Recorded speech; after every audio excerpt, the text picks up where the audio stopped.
Olá, seja muito bem-vindo ao nosso canal. Mais uma vez agradeço de coração a todos que têm acompanhado os vídeos.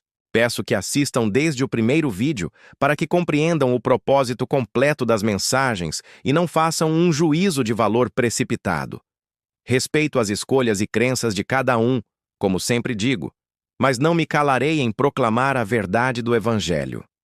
Reconheço que muitas pessoas religiosas buscam sinceramente uma comunhão plena com Deus, inclusive muitos líderes. Mas também sei que nem todos agem com sinceridade e amor ao Evangelho.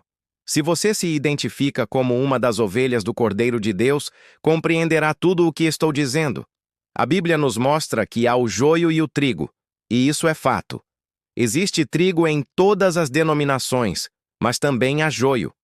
Às vezes deixamos que as tradições nos acomodem. Porém, não devemos ser como as virgens loucas, e sim como as prudentes, mantendo o azeite do Espírito aceso até a vinda do noivo. Jesus contou que 10 virgens esperavam o noivo. Todas tinham lâmpadas, símbolo da religião, da aparência de fé, mas apenas 5 tinham óleo, que representa o Espírito Santo e a vida íntima com Deus. As outras 5 tinham a forma, mas não tinham essência. Elas confiavam na lâmpada, mas esqueceram do óleo. Assim é quem se conforma com a religião. Tem o ritual, a aparência, as tradições, mas não tem comunhão viva com Cristo. Quando o noivo chegou, só as prudentes estavam preparadas. As outras correram atrás do óleo tarde demais, e a porta se fechou. Não é a religião que nos prepara para encontrar o noivo, é o Espírito Santo. A lâmpada sem óleo é o culto sem presença, a fé sem comunhão, a forma sem vida. Jesus não busca a aparência de religiosidade, mas corações cheios do seu Espírito.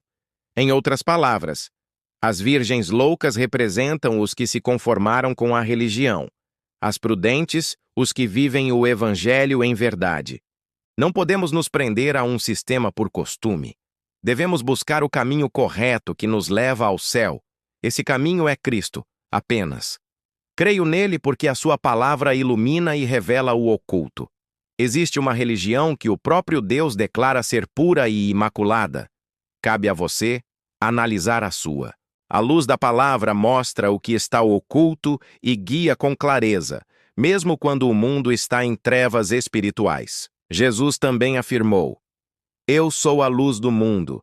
Quem me segue não andará em trevas, mas terá a luz da vida. João 8:12. Hoje, vamos mergulhar num tema profundo e libertador. O Evangelho de Cristo como a única verdade que pode nos libertar do engano das religiões, dos ídolos e do mundo. Se você sente que falta algo na sua caminhada espiritual ou se questiona sobre as tradições que segue, este vídeo é para você. O Novo Testamento nos mostra uma realidade dura, mas necessária. Todos nós, sem exceção, nascemos separados de Deus. Como diz em Romanos 3:23, porque todos pecaram e destituídos estão da glória de Deus.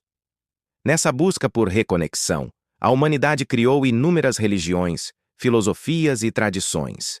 Mas a verdade é que, de acordo com os evangelhos, nenhuma delas por si só pode nos levar de volta ao Pai. É aqui que a mensagem de Cristo se torna tão revolucionária. Ele não veio ao mundo para fundar mais uma religião, com mais regras e rituais. Ele veio para revelar o verdadeiro Pai e nos oferecer um caminho de volta para casa. Em João 14:6, Jesus diz de forma clara: Eu sou o caminho, a verdade e a vida. Ninguém vem ao Pai senão por mim. Ele é o ponto central. Qualquer sistema que desvia o foco de Cristo, adicionando ou substituindo sua obra, pode fazer parte de um grande engano espiritual. O livro do Apocalipse chama esse sistema mundial de engano de a Grande Babilônia. Não se trata de uma cidade de tijolos, mas de um conceito espiritual. A Babilônia é a soma de todas as religiões, tradições e idolatrias que, intencionalmente ou não, afastam as pessoas do verdadeiro Deus. Em Apocalipse 17, lemos que ela se assenta sobre povos, multidões, nações e línguas. Isso significa que esse engano está espalhado por todo o mundo, em todas as culturas, mantendo as pessoas presas a sistemas humanos em vez da liberdade que só Cristo oferece. Mas como esse engano se espalha? Desde o início da Igreja, Satanás tem trabalhado para corromper a simplicidade do Evangelho. Ele raramente se apresenta como um inimigo declarado. Em vez disso, ele age de forma sutil, infiltrando doutrinas que misturam a graça de Cristo com leis, obras e tradições humanas. O resultado é um sistema que parece piedoso por fora, mas que, na prática, anula o poder da cruz. Jesus enfrentou exatamente esse espírito nos fariseus de sua época. Ele os advertiu, dizendo: Ai de vós, escribas e fariseus, hipócritas, pois que fechais aos homens o reino dos céus, e nem vós entrais, nem deixais entrar aos que estão entrando. Eles criaram um sistema tão pesado de regras que impedia as pessoas de chegarem a Deus. O apóstolo Paulo também lutou intensamente contra essa corrupção. Ele alertou os cristãos da Galácia, que estavam voltando para as práticas da lei para se sentirem salvos. Separados estais de Cristo, vós, os que vos justificais pela lei, da graça tendes caído. A mensagem é radical. Se você tenta se salvar por suas próprias obras, você está se desconectando da graça de Cristo. Paulo foi tão enfático que chegou a dizer que, mesmo que um anjo do céu pregasse um evangelho diferente, deveria ser rejeitado. Infelizmente, olhando para o cenário religioso hoje, vemos que essa advertência continua extremamente atual. Muitos sistemas, mesmo aqueles que se dizem cristãos, acabaram por reintroduzir elementos que desviam a nossa confiança exclusiva em Cristo. Vamos analisar alguns exemplos, não para julgar pessoas, mas para examinar os sistemas à luz da palavra. Cabe a você verificar se onde você está inserido é realmente o caminho que leva ao Pai. As comparações e apontamentos feitos aqui são de acordo com os evangelhos, não opinião pessoal. Pensemos nas igrejas históricas, no luteranismo, anglicanismo, presbiterianismo e igrejas batistas. Práticas como dízimos, a ceia do Senhor, são tratadas como ritos que conferem mérito ou que são administrados por uma classe clerical, criando uma dependência da instituição e de líderes, em vez de uma dependência direta e exclusiva em Cristo. A ênfase em regras e disciplinas pode levar a uma confiança sutil nas obras, em vez da pura graça. No movimento pentecostal, vemos regulamentos sobre ceia ritual e uma forte ênfase em líderes carismáticos e manifestações espirituais, o que desvia o foco da obra consumada de Cristo na cruz. Já no neopentecostalismo, além do já citado anteriormente, se intensifica com a teologia da prosperidade, onde bênçãos e salvação são frequentemente ligadas a ofertas financeiras e campanhas, transformando a fé num sistema de troca.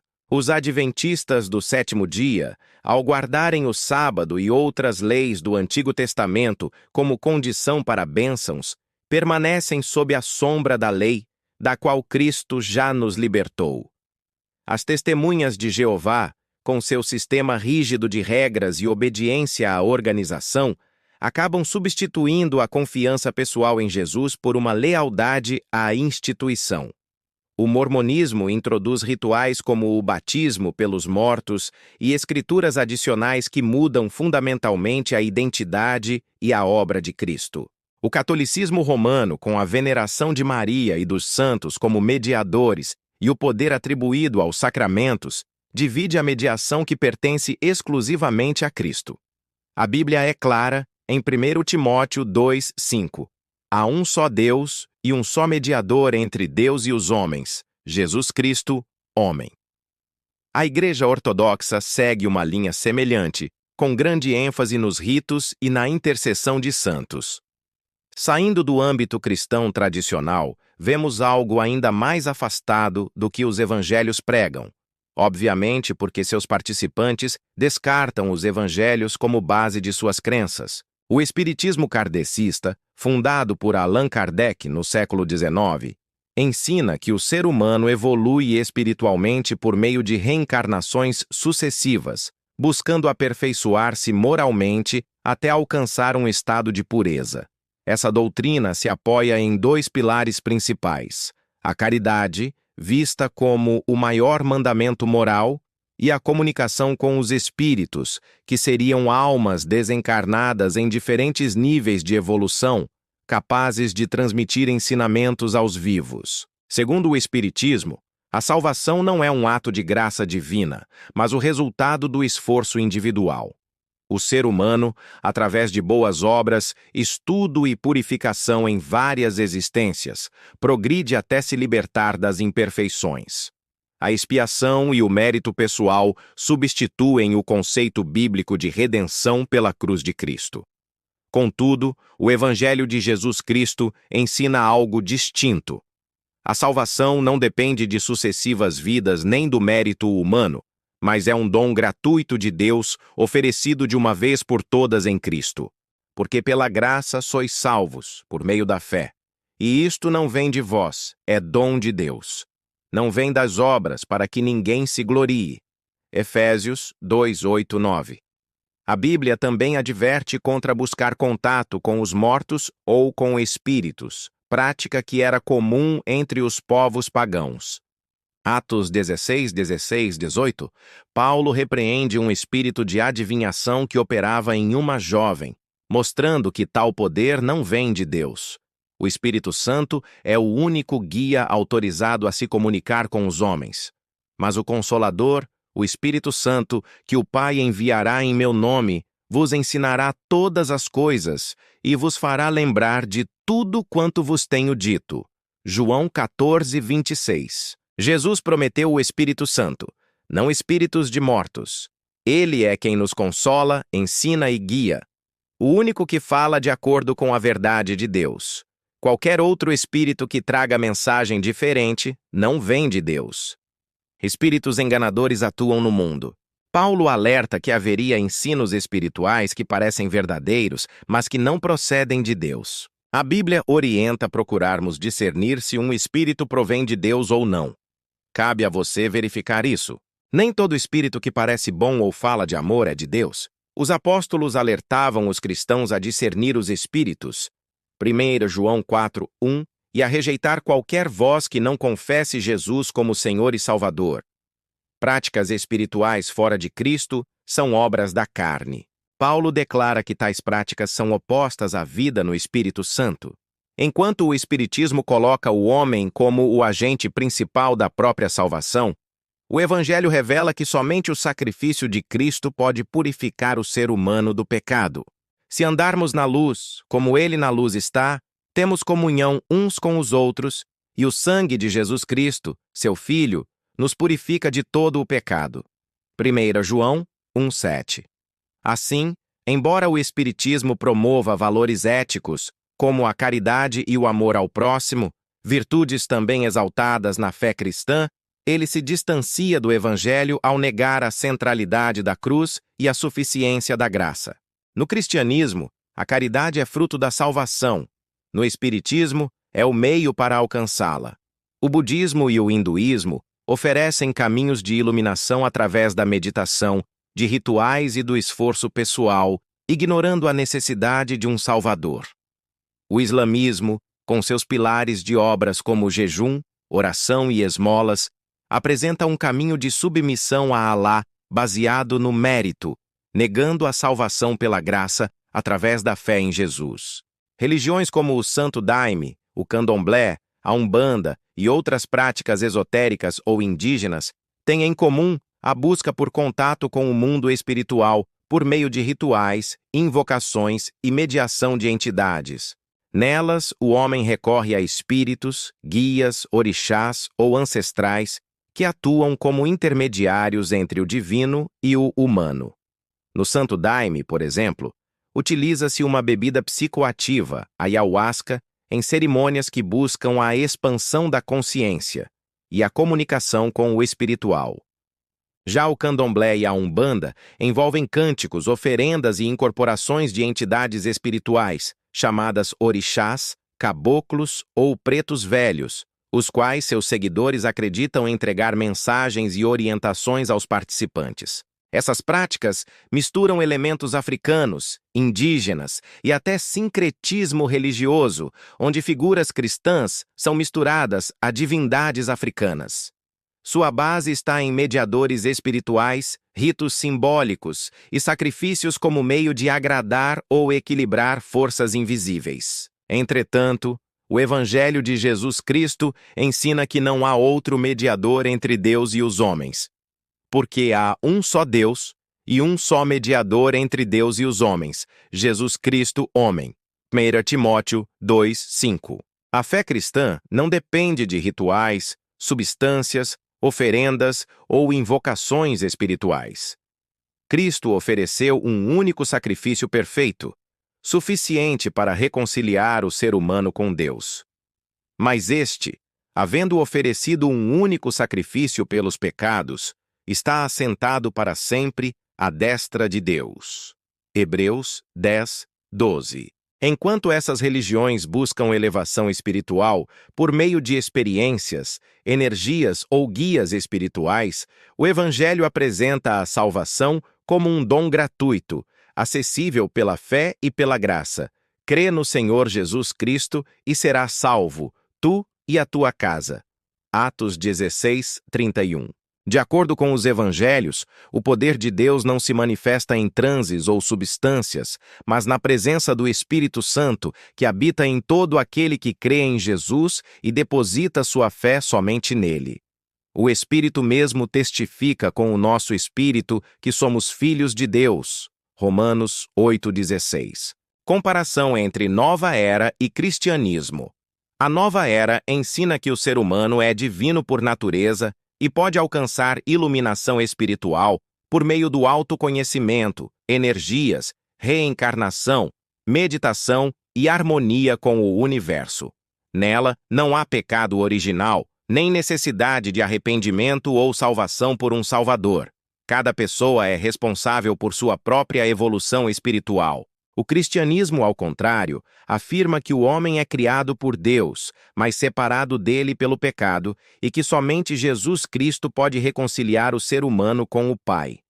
A salvação não vem de dentro de nós, mas da graça de Deus, recebida pela fé. Porque pela graça sois salvos, por meio da fé, e isto não vem de vós, é dom de Deus. Efésios 2:8. Enquanto a Nova Era diz que todas as religiões levam a Deus, o Evangelho declara que Jesus é o único caminho. Eu sou o caminho, e a verdade, e a vida. Ninguém vem ao Pai, senão por mim. João 14:6. Já a maçonaria, assim como muitas tradições místicas e esotéricas, baseia-se em rituais simbólicos, juramentos, iniciações e ensinamentos secretos transmitidos apenas a seus membros. Suas cerimônias envolvem símbolos antigos, como o compasso e o esquadro, o olho que tudo vê e o templo de Salomão, todos usados como metáforas para o aperfeiçoamento moral e espiritual do homem. Embora muitos maçons afirmem que não se trata de uma religião, a maçonaria possui orações, altares, rituais, juramentos e uma visão espiritual própria, o que a coloca mais próxima de uma tradição filosófico-religiosa do que de uma simples fraternidade. Nela, o homem é visto como um pedreiro, construindo o próprio templo interior, buscando a luz do conhecimento e a evolução pessoal por meio do esforço e da sabedoria humana. Essa estrutura ritualística e simbólica contrasta com a simplicidade do Evangelho de Cristo, que não depende de iniciações secretas, graus de conhecimento, símbolos ocultos ou intermediários humanos para se aproximar de Deus. O Evangelho é direto, acessível a todos e aponta para uma fé baseada na graça e na relação pessoal com Cristo, não em ritos, hierarquias ou sociedades fechadas. Enquanto a maçonaria propõe uma ascensão por meio do autoconhecimento e da razão, o Evangelho convida à rendição e à dependência do Espírito Santo. Onde a maçonaria exalta a busca da luz interior do homem, o Evangelho declara que Cristo é a luz do mundo, e fora dele não há verdadeira iluminação. Todos esses sistemas, de formas diferentes, colocam a esperança do homem em algo ou alguém que não é Cristo. Qual é o ponto em comum de todos esses sistemas? Todos eles, sem exceção, adicionam algo à obra de Cristo. Seja por meio de obras, rituais, tradições, mediadores humanos ou espirituais, eles desviam o homem da simplicidade do Evangelho. A Grande Babilônia existe, isso é fato. Cabe você analisar se o sistema que você está inserido é realmente de Deus ou não. O verdadeiro Evangelho, a Boa Nova, é radicalmente simples e libertador. Ele nos diz que não há nada que possamos fazer para nos salvar. Cristo já fez tudo. A salvação não é conquistada. É recebida como um presente gratuito, pela fé na sua morte e ressurreição. De acordo com os evangelhos, somente Jesus é o único caminho, a única verdade e a única vida, pois foi ele o único que entregou sua vida por amor à humanidade para nos trazer de volta ao Pai. É somente por meio dele que encontramos paz com Deus e verdadeira libertação do poder das religiões, dos ídolos e do mundo. Jesus disse: "Eu sou o bom pastor. O bom pastor dá a sua vida pelas ovelhas." Essas palavras revelam o coração de Deus, um amor que se entrega por nós. Ele é o pastor que conhece cada ovelha pelo nome, que busca a perdida, cura a ferida e dá descanso à cansada. Mas Jesus também declarou algo muito profundo. Eu sou o caminho, e a verdade, e a vida. Ninguém vem ao Pai senão por mim. João 14:6. Ele não disse isso para excluir ninguém, mas para revelar o único caminho de salvação. Não há outro nome, nem outro mediador, capaz de nos reconciliar com Deus. São João, Santa Maria, São Paulo, São Pedro, São Tomé e qualquer outro santo que esteja hoje na presença de Deus, todos eles têm seu valor na história e na fé, mas somente Jesus deu a vida por nós. Lembre que o apóstolo João chorou por não ter encontrado ninguém, nem no céu, nem na terra, nem debaixo da terra, digno de abrir os 7 selos. Mas o anjo o consolou, porque havia um único digno, Jesus. Vi na destra daquele que estava assentado no trono um livro escrito por dentro e por fora, selado com 7 selos. E vi um anjo forte, proclamando em alta voz: "Quem é digno de abrir o livro e de desatar os seus selos?" E ninguém, nem no céu, nem na terra, nem debaixo da terra, podia abrir o livro, nem olhar para ele. Então eu, João, chorei muito, porque ninguém fora achado digno de abrir o livro, nem de olhar para ele. E um dos anciãos me disse: "Não chores. Eis que o leão da tribo de Judá, a raiz de Davi, venceu para abrir o livro e desatar os seus 7 selos." E olhei, e vi, no meio do trono e dos 4 seres viventes, e entre os anciãos, um cordeiro, como havendo sido morto. Ele veio e tomou o livro da destra daquele que estava assentado no trono. E quando tomou o livro, os 4 seres viventes e os 24 anciãos prostraram-se diante do cordeiro, tendo cada um harpas e taças de ouro cheias de incenso, que são as orações dos santos. E cantavam um cântico novo, dizendo: "Digno és de tomar o livro e de abrir os seus selos, porque foste morto, e com o teu sangue compraste para Deus homens de toda tribo, língua, povo e nação."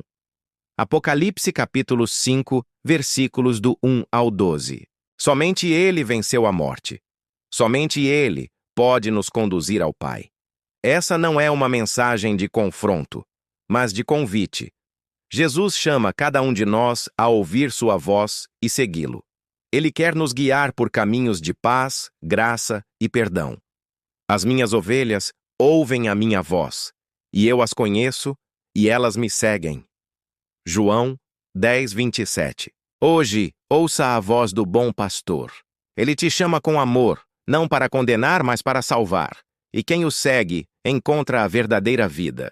Como Jesus prometeu em João 8:32. E conhecereis a verdade, e a verdade vos libertará. A verdade não é um conjunto de regras ou uma filosofia. A verdade é uma pessoa, e o nome dela é Jesus. A liberdade não está em seguir uma religião, mas em seguir a Cristo. No entanto, a graça não é liberdade para viver de qualquer jeito. É o poder de viver de forma santa e consciente, agradando a Deus em tudo. Cristo é o fim da lei para a justiça de todo aquele que crê. Romanos 10, 4. Andai no Espírito, e não cumprireis a cobiça da carne. Gálatas 5,16. Em resumo, não é religião, é relação com Deus. Não é lei, é vida guiada pelo Espírito Santo. O Evangelho não impõe rituais, mas transforma o coração para que vivamos conforme a vontade de Deus. Ser cristão não é seguir regras antigas, e sim viver uma nova vida em Cristo, guiada pelo Espírito e marcada pela santidade. Orientações aos cristãos: abster-se dos ídolos, do sangue, da carne sufocada e da prostituição. Em Atos 15, os apóstolos, guiados pelo Espírito Santo, orientaram os novos cristãos a se absterem dos ídolos, do sangue, da carne sufocada e da imoralidade sexual. Essas instruções não são leis antigas, mas princípios do Evangelho que mostram como devemos viver em santidade e amor a Deus. Abster-se dos ídolos significa colocar Deus acima de tudo.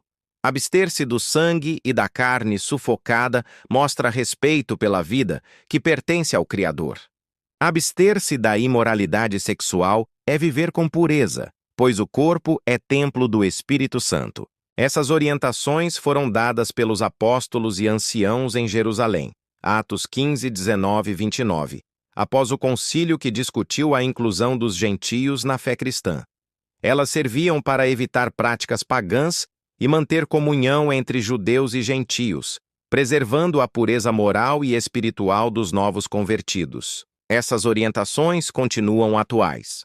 O cristão deve evitar tudo o que desagrada a Deus e viver guiado pelo Espírito, com coração puro e vida transformada por Cristo. Ser cristão não é seguir orientações externas, mas arrepender-se dos pecados e mudar de vida, voltando-se para Deus por meio de Jesus Cristo. O arrependimento genuíno traz transformação de coração e conduta, evidenciando uma nova vida guiada pelo Espírito Santo. Atos 2:38, segunda carta aos Coríntios 5:17. O batismo em nome de Jesus Cristo é um passo essencial de obediência e fé. Ele simboliza o arrependimento, a justificação dos pecados e o início de uma nova vida em Cristo. Atos 2:38, Romanos 6:3-4. Não é apenas um ritual externo, mas um sinal de entrega total a Jesus e de identificação com sua morte e ressurreição. O batismo que agora também vos salva, não como remoção da sujeira do corpo, mas como compromisso de uma boa consciência para com Deus, por meio da ressurreição de Jesus Cristo. 1 Pedro 3:21. Pedro explica claramente: não é a água que limpa, mas o ato de fé e obediência a Deus, ligado à ressurreição de Cristo. Ele nos salvou, não por obras de justiça praticadas por nós, mas segundo a sua misericórdia, pelo lavar regenerador e renovador do Espírito Santo. Tito 3:5. Aqui se entende que o verdadeiro lavar é espiritual, feito pelo Espírito Santo, e o batismo é o símbolo visível dessa renovação. Se alguém está em Cristo, nova criatura é. As coisas velhas já passaram, eis que tudo se fez novo. 2 Coríntios 5:17. A prioridade cristã: cuidar da família e ajudar os pobres. O Evangelho de Cristo é simples e leve. Jesus mesmo disse: tomai sobre vós o meu jugo e aprendei de mim, porque o meu jugo é suave e o meu fardo é leve. Mateus 11:29-30. Entre os princípios desse fardo leve está o cuidado com a própria casa. A palavra ensina que a fé verdadeira começa dentro do lar. Mas, se alguém não tem cuidado dos seus, e principalmente dos da sua família, negou a fé, e é pior do que o incrédulo. 1 Timóteo 5:8. Portanto, o cristão deve, antes de tudo, zelar pelos seus, provendo o necessário para o corpo e para a vida. Isso não significa egoísmo ou apego às riquezas, mas ordem e responsabilidade. Quando há sobra, quando Deus abençoa com abundância, então é tempo de olhar para os necessitados. Espalhou, deu aos pobres. A sua justiça permanece para sempre. Salmos 112, 9, 2 Coríntios 9, 9. A caridade, portanto, não nasce da obrigação, mas da gratidão e da fé. Não se trata de alimentar líderes religiosos ambiciosos ou sustentar templos opulentos, mas de servir aos pequeninos, aos pobres e necessitados, pois neles está o coração de Deus. Em verdade vos digo que, quando o fizestes a um destes meus pequeninos irmãos, a mim o fizestes. Mateus 25, 40. Jesus declarou claramente que o reino dos céus pertence aos pobres. Bem-aventurados vós, os pobres, porque vosso é o reino de Deus. Lucas 6:20. Porventura não escolheu Deus aos pobres deste mundo, ricos na fé e herdeiros do reino que prometeu aos que o amam? Tiago 2:5. Essas palavras revelam o coração do Pai. Ele resiste aos soberbos e exalta os humildes.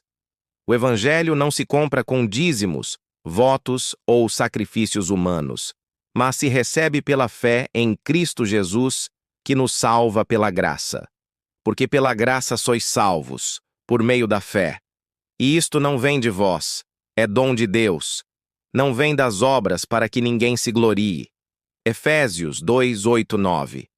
A verdadeira fé, portanto, se expressa em amor e compaixão, não em obrigações religiosas. O cristão que ama a Deus cuida da sua família e, tendo o suficiente, reparte com os necessitados, e nisso cumpre a justiça divina. A religião pura e imaculada diante de Deus, o Pai, é esta: visitar os órfãos e as viúvas nas suas tribulações e guardar-se da corrupção do mundo. Tiago 1, 27. Obrigado por ter assistido até aqui. Se esta mensagem tocou seu coração, convido você a refletir sobre onde sua confiança está depositada. Se você gostou deste conteúdo, por favor, curta o vídeo, compartilhe com alguém que precisa ouvir essa verdade e se inscreva no canal para não perder nossos próximos estudos. Lembrem, não estou impondo nada, apenas expondo a verdade do Evangelho. Prefere seguir uma religião ou rito? Fique à vontade. Quem sou eu para impedir o caminho a ser seguido por você? Temos o livre-arbítrio. Fiquem na paz de Cristo. O próximo estudo será: quem pode batizar? Você sabe? Se não, aguarde o próximo vídeo. Forte abraço!